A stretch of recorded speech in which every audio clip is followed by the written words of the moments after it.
So let's get started. Adam, how's my sound? Sounds good to me, Jody. Okay. Well, good evening and welcome everyone to this presentation sponsored by Minnesota Contemplative Outreach on unloading of the unconscious. My name's Jody Reis Johnson.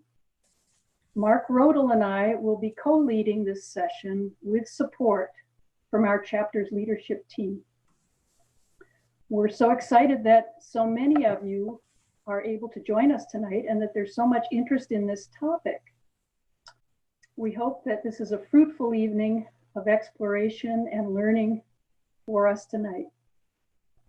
Let me say a little bit more about who I am, and then Mark will do the same. I've been practicing centering prayer for about 10 years, became a commissioned presenter in 2013, and I serve on the leadership team. I facilitate centering prayer retreats and do spiritual formation work in a variety of contexts. And my professional background is as a mental health professional, but I've been retired for about 4 years. So go ahead, Mark. My name is Mark Rodel, and I'm a certified presenter of the Introductory to Centering Prayer workshops, and I'm also a past treasurer of Minnesota Contemplative Outreach. I began meditating in 1998, and I started practicing centering prayer in 2009. And I participate at the St. Thomas More Centering Prayer Group, and I belong to a lay Benedictine contemplative community called Indwelling Spirit. And I'm very happy to be co-presenting today with Jody, and it's a wonderful opportunity to share and to learn. So earlier this year, I was at a centering prayer group facilitator workshop at St. Paul's Monastery, which was sponsored by Minnesota Contemplative Outreach. And at the end of the workshop, attendees were given the opportunity to write comments as well as suggestions for topics that might be appropriate for future workshops. And this prompted me to reflect that soon after beginning a centering prayer practice, I began experiencing activity around the unloading of the unconscious, both during and outside of my centering prayer time. I was sometimes confused and concerned about what was going on because I really wasn't sure of some unusual experiences. And until I found a discussion of this topic in Father Thomas Keating's book, Intimacy with God. Now, after several years of both attending and leading introduction to centering prayer workshops, I've learned that other people sometimes had experiences similar to mine, which were related to the process of the unloading of the unconscious. And I understood that the unloading of the unconscious is an important aspect of centering prayer that seems to be under addressed, at least in my experience. I think you're right, Mark. We just don't talk much about this topic, and I've been wondering why that is. It sounds kind of weighty, maybe. It might sound vaguely smelly, like garbage. Possibly the word unconscious also conjures up some of the same mystique and even stigma that comes up when it's used in the realm of psychology. But unloading of the unconscious is really just about growing in self-awareness as we deepen our relationship with God. The growing pains that come with this can be uncomfortable and confusing, though, and can therefore cause people to drift away from their prayer practice or even to stop altogether. So this evening, we want to spend some time unpacking this subject to explore how we can actively support the process and also support one another through some of these challenges along the spiritual journey. And so I'm just going to review our agenda for this evening. And so we're going to start with topic 1, which will be what is the unloading of the unconscious? That will be followed by me and Jody will give a little talk presentation.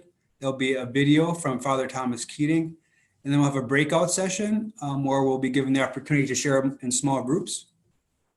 It'll be followed by topic number 2, what happens during the unloading and how does the process work? And that will again be followed by a teaching video, presentation, and then breakout sessions again. Topic 3 will be, how do we work with the unloading process, caring for ourselves and each other in the healing process? And that will be followed by a presentation. And then at the end of our workshop tonight, we'll have time for questions and sharing resources in a large group. So without further ado, let's dive into our first topic. What is unloading of the unconscious? What do we mean when we use this term? So you'll see on your screen the definition that appears in Thomas Keating's Open Heart, Open Mind. Through the practice of centering prayer over time, the healing power of the Christ, the divine therapist, removes the internal barriers which separate us from God, others, and our own true nature. Now, from the eyes of someone observing a person doing centering prayer, it may appear that there is not much going on. And externally, from an observer standpoint, there isn't. We're basically just sitting there in our chair with our eyes closed. But internally, there can be a lot going on. That almost never-ending stream of thoughts and sensations which we let flow by our awareness when we are sitting in centering prayer contains the content for a form of therapy, what Father Thomas Keating refers to as divine therapy. We're talking about a process of inner healing that is both emotional and spiritual. It involves discharging and transforming negative energy and emotional pain from the old wounds and disappointments that we carry within us, especially those that occurred early in life. We all have these to one degree or another, but in childhood, we really lack the ability to understand our experiences. So in order to protect ourselves from being wounded again in the same way, we tend to put up walls or defenses around our vulnerabilities. As we grow up, these defenses become more and more elaborate and form what Thomas Keating calls the false self. You might say that our experiences create an inner template or a script for how we expect to be treated and how we will behave in the world. Let's take the example of a child who is bullied. He or she might develop a very tough exterior to frighten others and to protect himself. He might learn to seek security in having power over others, bullying them physically or emotionally. This becomes what Thomas Keating calls his emotional program for happiness, which includes the needs for affection, esteem, and security. Go ahead, Mark. These defensive strategies that we developed may have been effective when we were an infant or a child, but as we grow into adulthood, often these behaviors are not necessarily to our benefit, and often they can be detrimental to our growth and fulfillment as a person. Now, as we go about our daily activities, we are constantly, unconsciously responding to things that trigger our emotional programs for happiness, which cause us to engage in certain actions while avoiding others, often unconsciously. Some of the examples of this could be a deference to authority figures, people-pleasing, self-denigration, or one-upmanship. Now, when we sit in centering prayer, letting go of our thoughts, these deeper unconscious thoughts, scripts, and feelings can rise to the surface because they're not crowded out by the stream of stuff that makes up our ordinary awareness. What's happening on the spiritual level as the unloading and healing process goes on? There's a corresponding process of letting go of old scripts about God and ourselves.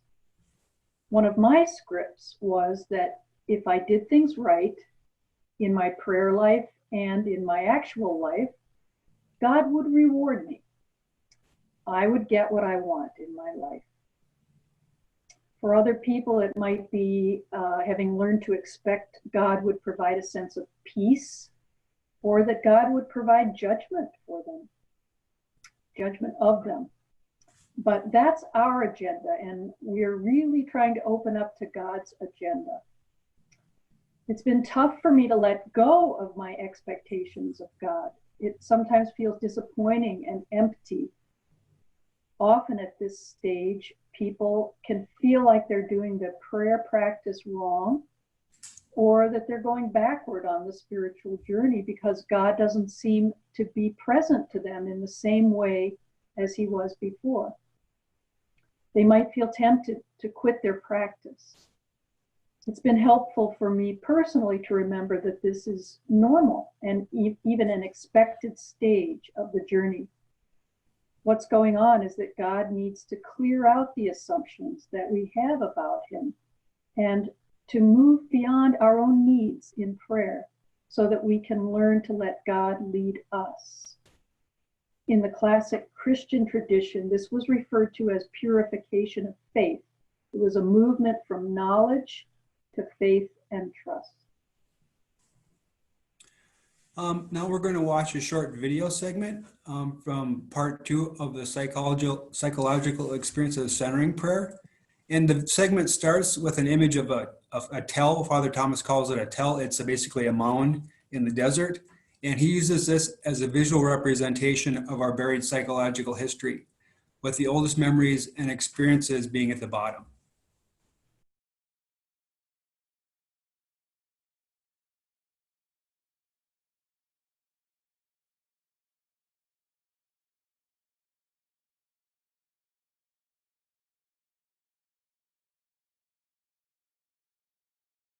Okay, we'll break into our small groups.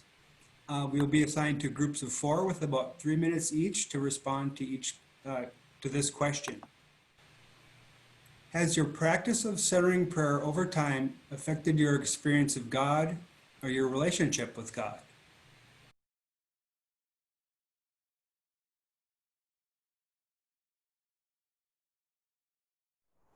Jody and Mark, we're all back. Okay, welcome back, everyone. We're going to move on to topic number 2. What happens during unloading of the unconscious? How does the process work? And this time we're going to actually start out with the video. Let's listen to Father Thomas explain more about what's happening moment to moment in centering prayer. Note that he's talking here both about a single cycle in centering prayer itself, and also which is made up of 4 moments during the prayer.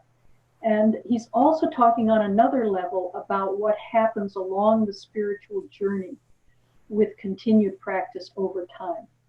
This clip is from the Psychological Experience of Centering Prayer, Part 1.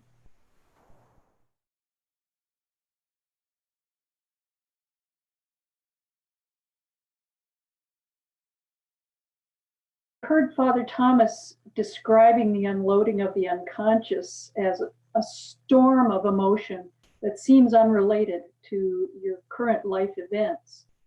And that can be the way it happens, but the mundane thoughts that occur to us in our prayer time or in our daily life, in our ordinary awareness, can also contain the material that needs healing. The constant flow of thoughts, images, and sensations across the screen of our awareness often contain the scripts and templates for the emotional programs for happiness. So here's an example. I'm sitting in prayer. I find myself thinking about my grocery list. What am I going to cook tonight? I'm running out of ideas. I wish I could cook like my friend Sandy. She's so creative. The last dinner I made when they were over didn't turn out well at all. I just can't do it right. So suddenly I wake up and I realize I've gone off on a big tangent, a big self-narrative, and I return to the sacred word, ever so gently releasing my thoughts. So in that particular bit of unloading, you might have heard a lot of self-judgment, envy, comparing myself to others, a lot of internalized messages that were shaped by a combination of early experience and personality. But when we don't engage with these streams of thought, but instead gently release them, some of the energy that attracts us to or binds us to that particular emotional program and drives our thinking and behavior is released. Another way to say this might be that we give power to what we pay attention to. When we just let thoughts go, they begin to lose their power over us. Now, the same process occurs simultaneously in the body. You might be familiar with the saying, the issues are in the tissues. So just take a moment and reflect about how you felt at a particular time in the past when you were stressed, joyful, or afraid.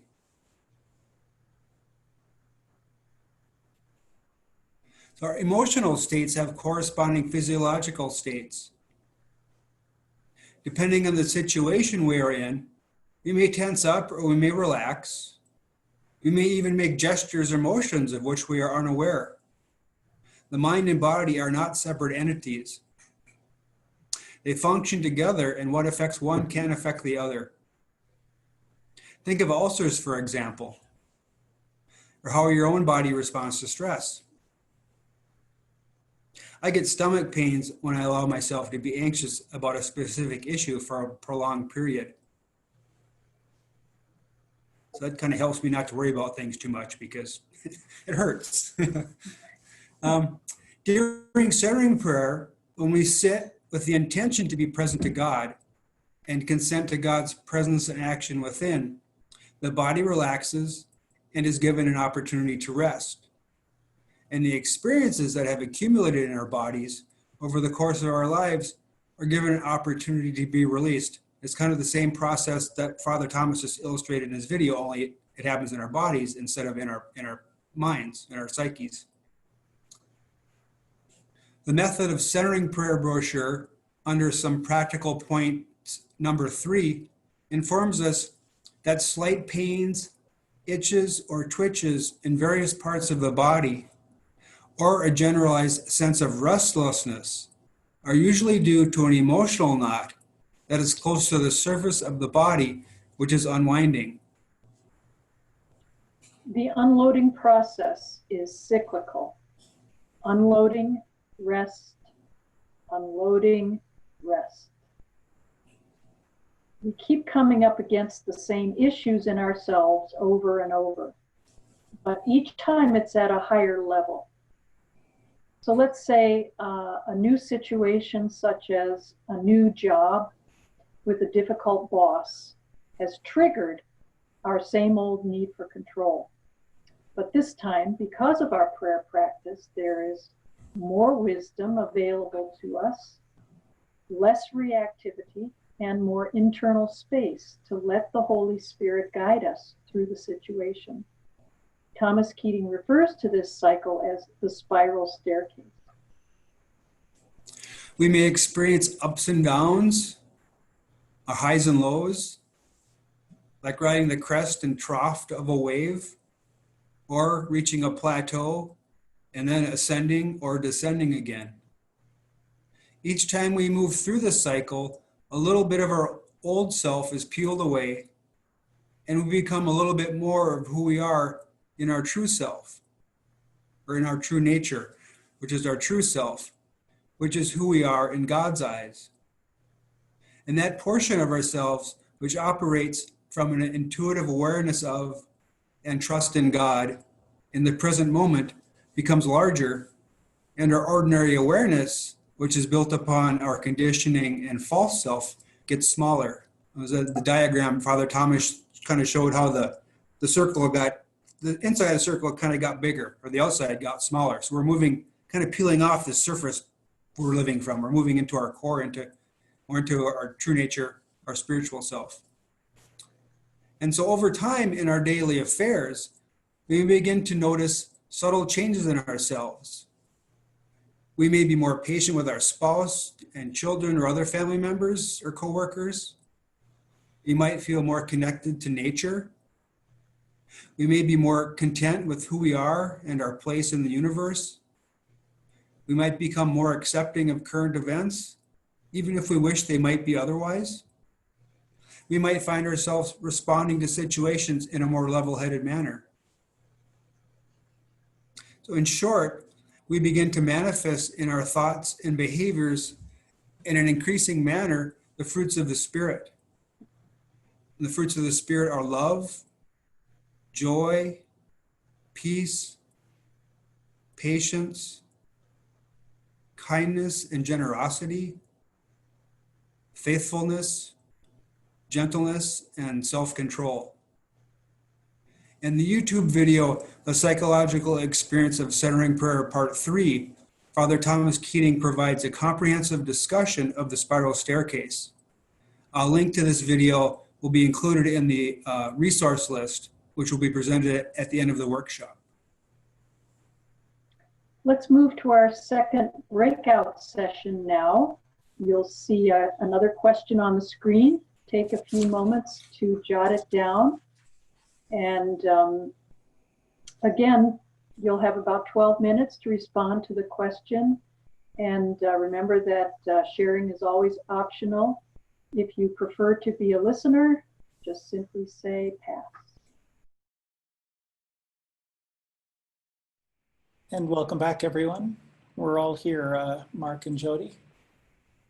Okay. How do we work with the unloading process? How do we care for ourselves and for each other in the healing process? Well, we don't always have to actively do something about the unloading process. As we continue to let go and open ourselves to God, we're allowing the Holy Spirit, the divine therapist, to work within us. We might not even know that the process is taking place, but the effects will show up in our lives as fruits of the Spirit, as Mark described.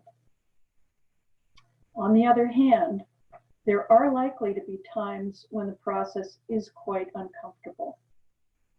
Just as with physical wounds, healing usually involves some pain. There may be painful memories, images, feelings that surface during the prayer time or outside the prayer time. The longer that they've been stored in the unconscious, the more energy that they carry. So the feelings associated may be quite strong and frightening initially.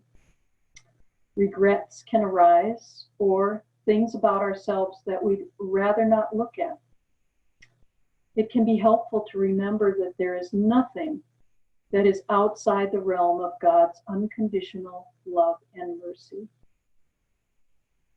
It also can be helpful to remember that it takes more energy to avoid these things than to actually face them.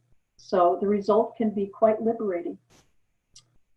During the prayer time, we can work with these difficult things by doing what we always do, letting go and returning ever so gently to the sacred word. By refraining from self-criticism, we are making room for God's gentle compassion to take root more deeply within us. Also, by practicing the 4 R's during the prayer session, reject no thought, retain no thought, react to no thought, and return ever so gently to the sacred word, that leads us to being able to observe our thoughts without getting caught up in them. Our narratives, even the difficult ones, begin to unspool and loosen their grip on us if we keep doing this. Now, sometimes during the unloading process, we may notice tears. Anything from a wet eyes and a few tears to maybe just a full crying session. Now, this is natural and healthy. Most people have repressed a lot of grief in their lives for cultural or personal reasons, And now the body feels for the first time the freedom to do what was previously denied it. Father Thomas has commented that grief seems to be one of the first emotions that are normalized or brought into proper balance after beginning centering prayer. Perhaps an old grief that wasn't allowed expression at the proper time is at last being felt. Grief can show up as sadness, loneliness, anger, or bargaining, or trying maybe to think of ways we could have changed the situation. Centering prayer has a way of completing everything unfinished in your life by allowing the emotions to have an outlet in the form of moods or thoughts that seem to be a jumble. Personally, I noticed tears in my eyes very soon after beginning centering prayer, and they continue off and on to this day. Tears are not always, but they can be in response to a particular incident. Nor are they always accompanied by sadness. Tears can express joy as well as sorrow, and sometimes they are a way of releasing a whole bundle of emotions that cannot be expressed in any other way. Other manifestations of the unloading and stressing process experience may be a smile, an itch, laughter, pain, or a strong feeling. When experiencing any physical sensations during prayer, we let them go, just like we would any thought, or if they are especially attractive, we return to our sacred word. We don't try to block out our bodies any more than we try to stop having thoughts. We let our bodies be there, along with the rest of our experience. But when we become overly engaged with our experience of the body, then we gently use the sacred word or symbol to disengage ourselves, just as we would with any other thought that engages us or engages our thinking during our centering prayer time. Over time, as one's practice deepens, these sensations will have less attraction. If the experience is very strong, we accept the situation and let it be our sacred word for the time being. In other words, rather than trying too hard to let go or push away what we're experiencing, Thomas Keating suggests we can let the sensation itself or the distressing thoughts be the symbol of our intention to be with God. When they subside, we return to the sacred word once again, as if nothing had happened. As was mentioned earlier, slight pains, itches or twitches in various parts of the body, or a generalized sense of restlessness are usually due to an emotional knot that is close to the surface of the body, which is unwinding.